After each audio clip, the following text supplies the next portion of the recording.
الرحمان الرحیم. السلام علیکم ورحمۃ اللہ وبرکاتہ. کروڑوں درود و سلام ہو ہمارے حضور صلی اللہ علیہ وآلہ وسلم پر، آپ کی آل پر.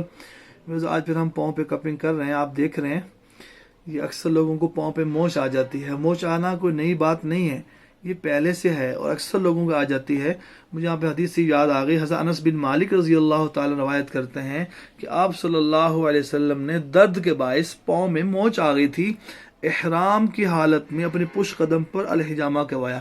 نسائی، ابو داؤد، ابن ماجہ، ان میں اس کی ریفرنس موجود ہے اس کا.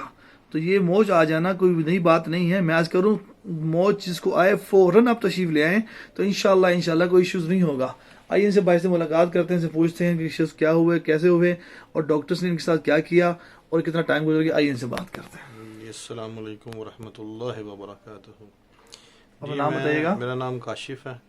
تو میرا اس طرح ہوا تھا کہ میں بانس کی سیڑھی تھی تو وہ میں چڑھ رہا تھا، تو وہ ایک دم سے ماربل کا فلور تھا، اس کے اوپر سلپ ہو گئی تو وہ میں نیچے گرا ماربل کے فلور پہ.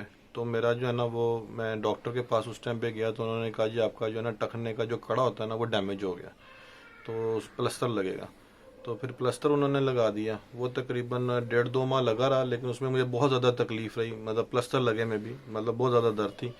تو بال 1.5-2 ماہ کسی طرح سے گزارنے کے بعد پھر جو ہے وہ پلستر کھلوایا، پھر بھی نہیں چل سکا. پھر بھی اس کے بعد جو ہے میں بیساکھیوں کی مدد سے میں نے کوئی مہینہ 1.5 مہینہ میں چلا. چلنے کے بعد آہستہ آہستہ چلنا شروع ہو گیا، لیکن چلنے کے ساتھ ساتھ میں درد مجھے ختم نہیں ہوئی، اور نہ میرے پاؤں کی نہ رائٹ اور لیفٹ موومنٹ میری چلتی تھی. تو پھر میں نے دوبارہ چیک اپ کروایا، ایکس رے کروایا، دکھایا ان لوگوں کو. تو وہ کہتے ہیں کہ اب جو ہے نا آپ کا جو ہے نا 1-2 ہوتے ہیں رائٹ لیفٹ والے جوائنٹس، اس میں سے ایک ڈیمیج ہو گیا ہوا، تو لہٰذا جو ہے نا وہ جو ہے نا یہ جو ہے نا ایسے ہی چلے گا اور ایسے ہی رہے گا. تو مجھے پھر جو ہے نا تکلیف کافی تھی. پھر مجھے بھائی کا پتہ چلا تو میں یہاں پہ آیا ہوں ان کے پاس حجامہ کروانے کے لیے. تو انشاءاللہ تعالیٰ امید ہے کہ یہ ٹھیک ہو جائے گا. کون سے ڈاکٹر صاحب تھے، کہاں سے کروایا آپ نے، کچھ بتائیں گے؟ جو پلستر ہے میں نے تو پہلا والا جو کروایا تھا ایک ہی پلستر کروایا تھا جناح ہسپتال سے، اور اس کے بعد پھر جو میں نے پلستر کھلوایا تھا وہ میں نے کھلوایا تھا منصورہ ہسپتال سے. تو بس ایسے ہی پلستر. کس ڈاکٹر نے یہ بات کہی تھی کہ یہ اس طرح رہے گا آپ کنڈیشن؟ یہ مجھے نا لاہور یونیورسٹی میں ڈاکٹر ہے. کیا نام کا؟ نام اس وقت میرے ذہن میں نہیں ہے.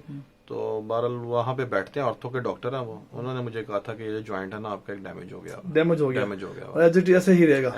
آپ کو پین ہوتی رہے گی؟ پین ہوتی رہے گی. نہیں، انہوں نے پھر اس کا ٹریٹمنٹ بتاتے تھے کہ ایک آپریشن کریں گے تو مزید آپریٹ کر کے نا تو جو رائٹ والا آپ کا ڈیمیج ہے نا پھر لیفٹ والا بھی آپ کا ڈیمیج کر دیں گے، پھر آپ کی درد ختم ہو جائے گی. وہ یہ کہہ رہے تھے وہ بھی بند کر دیں گے، یعنی کہ ایک ڈیمیج ہے دوسرے کو خود وہ کر دیں گے، ڈیڈ کر دیں گے. ایک ڈیمیج ہے ڈیڈ ہے اور دوسرے کو بھی ڈیڈ کر دیں گے. ڈیڈ کرنے کے بعد ٹھیک ہوگا، ڈیڈ کرنے کے بعد آپ کی درد ختم ہو جائے گی، آپ چل سکیں گے صحیح ہے نا. پھر وہ کہتے ہیں اللہ، یہ نئی بات سننے میں بات ہے. ہاں یہ میرے لیے بھی نہیں تھی. تو میں تو ایکسپٹ بھی نہیں کر رہا تھا اس چیز کو کہ یہ بھی چیز ہو سکتی ہے. ایک آنکھ خراب ہے دوسری بھی خراب کر دیں، اس پر میں نے چلنے دیا. میں کہا دیکھتے ہیں پھر ایسے چلتے ہیں. ایک دانت خراب دوسرا بھی خراب کر دیں، ایک ہاتھ دوسرا بھی خراب کر دیں، پھر ٹھیک ہو جائے گا. ایسے ہی بالکل ایسے. استغفر اللہ ربی من کل ذنب واتوب. آپ دیکھ رہے ہیں یہ کیا ہو رہا ہے. آپ پاکستان لاہور کی بات کر رہے ہیں، ہم کو باہر سے بات نہیں کر رہے. صدیق سینٹر گلبرگ میں ہم کپنگ کر رہے ہیں. یہ فرسٹ سیٹنگ ہے. آج 14 فروری ہے اور 2021 بروز سنڈے ہم صدیق سینٹر میں کپنگ کر رہے ہیں. یہ انشاءاللہ 3 سے 5 سیٹنگ ہوں گی. انہی بھائی کی طارق نام بتایا آپ نے، کاشف بھائی نام بتایا انہوں نے. تو انشاءاللہ دوبارہ ان کے پھر ہم لوگ ویڈیوز بنائیں گے اور پھر آپ کو دکھائیں گے. آپ دیکھیے گا انشاءاللہ سنت کی برکت سے اللہ جل شانہ نے کیا شفا دی.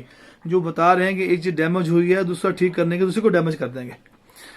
اللہ تعالیٰ حفاظت فرمائے، اللہ تعالیٰ حفاظت فرمائے. سنت کی طرف آ جائیں، سنت میں شفا ہے، سنت میں خیر ہے، عافیت ہے. میں ہر ویڈیو کے آخر میں ضرور عرض کرتا ہوں شوگر بلڈ پریشر والوں کے لیے اللہ جل شانہ نے 100% علاج رکھا ہے. اس ویڈیو کو لائک بھی کریں، شیئر بھی کریں، کمنٹس بھی کریں. جزاکم اللہ خیر. السلام علیکم ورحمۃ اللہ وبرکاتہ.